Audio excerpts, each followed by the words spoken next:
Hello আসসালামু আলাইকুম everyone, আশা করছি সবাই ভালো আছেন।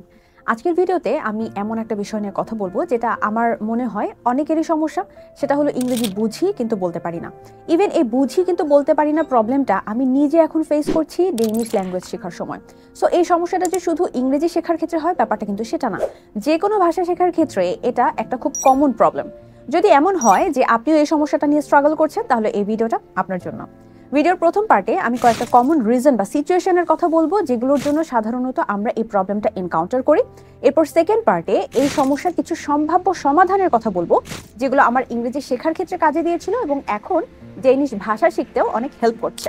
ভিডিওর প্রথম পার্টে চলে যাচ্ছি। প্রথমেই কেন আমরা ইংরেজি বুঝতে পারি কিন্তু বলতে পারি না সেটা কিছু কারণ দেখে নেই। নাম্বার 1, যেটা আমি মনে করি ইংরেজি বুঝতে পারার পরেও ইংরেজিতে কথা বলতে না পারার পেছনে প্রথম এবং প্রধান কারণ আমার কাছে যেটা মনে হয় সেটা হলো আমাদের আত্মবিশ্বাসের অভাব। এক্ষেত্রে বেশিরভাগ সময়ই আমরা যেটা ভাবি সেটা হলো যে আমাদের উচ্চারণ বা গ্রামার ভুল হবে বা কোনো ওয়ার্ডের অ্যাপ্লিকেশন হয়তো ভুল হচ্ছে। এই ভুল হচ্ছে ভেবে আমরা লজ্জা পাই বা কিছুটা হীনমন্যতায় ভুগি এবং এ কারণেই কারোর সামনে আমরা কনফিডেন্টলি ইংরেজিতে কথা বলতে পারি না বা বলতে চাই না। সত্যি বলতে কি এটা আসলে আমাদের দোষ না।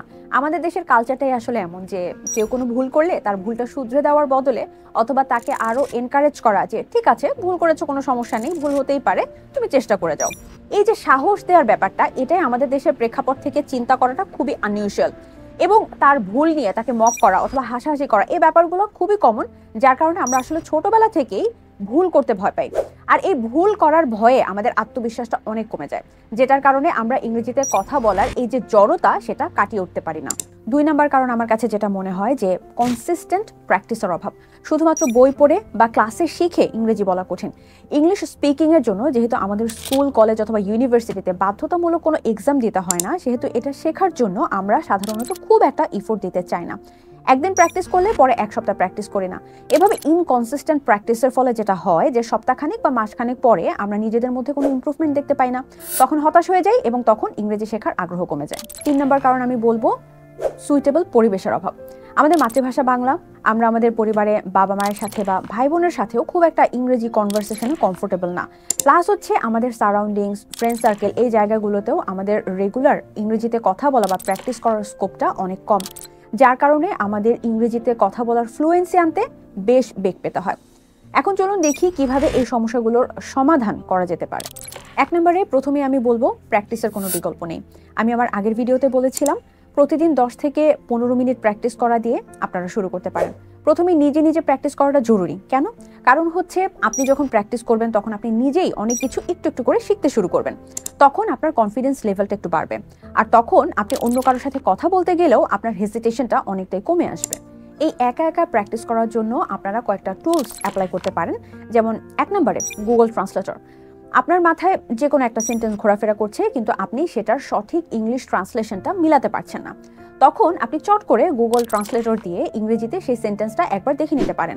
এতে করে সঠিক শব্দ, গ্রামার, ভোকাবুলারি এই জিনিসগুলো যেমন একবার আপনার দেখা হয়ে যাবে, সাথে সাথে আপনি মনে মনে যখন ট্রান্সলেট করেছিলেন তখন আপনার কী ভুল হয়েছিল সেটাও কিন্তু আপনি একটু হলেও আইডেন্টিফাই করে ফেলতে পারবেন।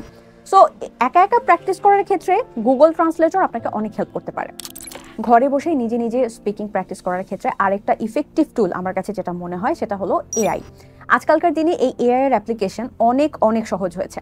আমরা যারা ইংরেজি শেখার চেষ্টা করি তারা শুরুর দিকে সাধারণত যেটা করি সেটা হচ্ছে যে বাংলা থেকে ইংরেজিতে ওয়ার্ড টু ওয়ার্ড ট্রান্সলেট করে শেখার চেষ্টা করি, কিন্তু নেটিভ স্পিকাররা কিন্তু একদমই ওয়ার্ড টু ওয়ার্ড এভাবে কথা বলেন না। তারা অনেক কিছুই নিজেদের মতো করে বিভিন্ন প্রচলিত ইডিয়মস, ফ্রেজ ইউজ করে কথা বলেন। একটা ফানি এক্সাম্পল যদি দিই, ধরেন আমরা বাংলাদেশে রিক্সাওয়ালা, ঝালমুড়িওয়ালা এনাদেরকে মামা বলি, তাই না? এখন আপনি যদি এটাকে ওয়ার্ড টু ওয়ার্ড ট্রান্সলেট করেন তাহলে ব্যাপারটা আসলে কি দাঁড়ায় একটু চিন্তা করেন। মামা বলতে আমরা সাধারণত কাদেরকে বোঝাই? কিন্তু আমরা তো আসলে তাদেরকে রেসপেক্ট করে মামা বলি, তারা তো সত্যিকার অর্থে আমাদের মামা না, তাই না? তো ব্যাপারটা আসলে এটাই, নেটিভ স্পিকাররা যখন কথা বলে তখন তাদের কথার মধ্যে একটা ন্যাচারাল ভাইব থাকে। তো এই রেগুলার কনভারসেশনকে ন্যাচারালাইজ করার জন্য এআই আমাদেরকে অনেকভাবে হেল্প করতে পারে। যেমন আপনি যে কোনো একটা টপিক নিয়ে চ্যাট জিপিটি বা গুগল এআই যেমন জেমিনি এখানে যদি বলেন যে এই টপিকে আমাকে একটা কনভারসেশন দাও, তখন আপনি দেখবেন যে ওরা কিভাবে ন্যাচারালি সাবলীল ভাষায় একটা কনভারসেশন আপনাকে দিবে। আর এই প্রসেস অনুযায়ী আপনি যদি প্র্যাকটিস করতে থাকেন একটা সময় দেখবেন যে আপনার ইংরেজি কথাবার্তাও অনেকটাই সহজ সাবলীল হয়ে যাচ্ছে।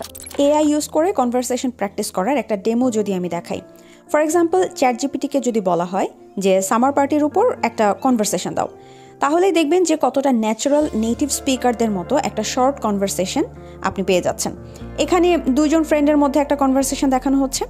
এভাবে আপনারা যে কোনো টপিক সিলেক্ট করে নিয়ে নিজেদের মতো করে প্র্যাকটিস করতে পারেন।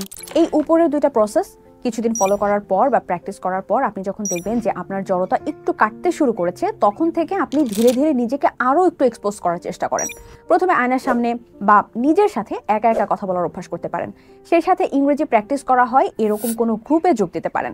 কিন্তু এই বিষয়টার ক্ষেত্রে একটা জিনিস অবশ্যই খেয়াল রাখবেন, যাতে করে সেই গ্রুপটা আসলেই ইফেক্টিভ হয়।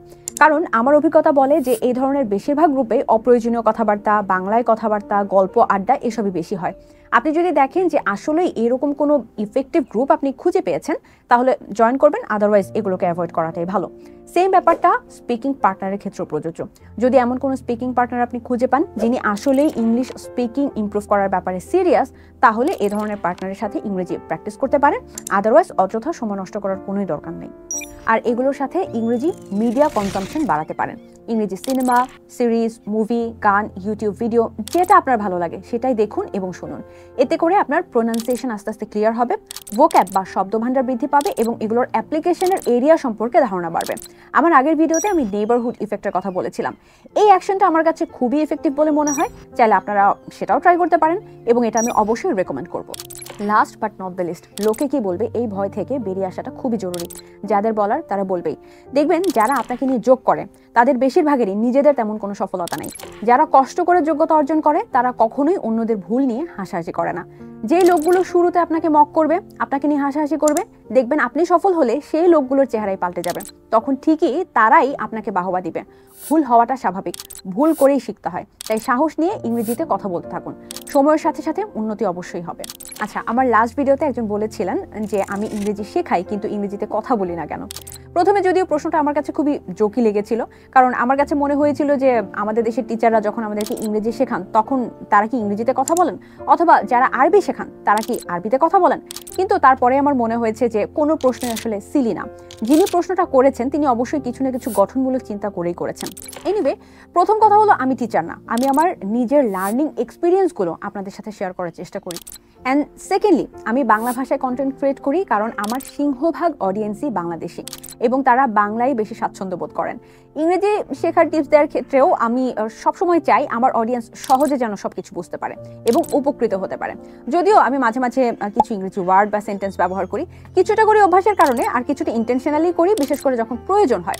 আমার লক্ষ্য হলো সবার জন্য শেখাটা সহজ করা। বাংলা আমার এবং আমার অডিয়েন্সের মাতৃভাষা, তাই আমি এই ভাষায় কন্টেন্ট ক্রিয়েট করতে স্বাচ্ছন্দ্য বোধ করি। তো আজকের ভিডিও এখানেই শেষ করছি। আশা করছি এই টিপসগুলো আপনাদের জন্য উপকারী হবে। পরের ভিডিওতে আবার দেখা হচ্ছে। আল্লাহ হাফেজ।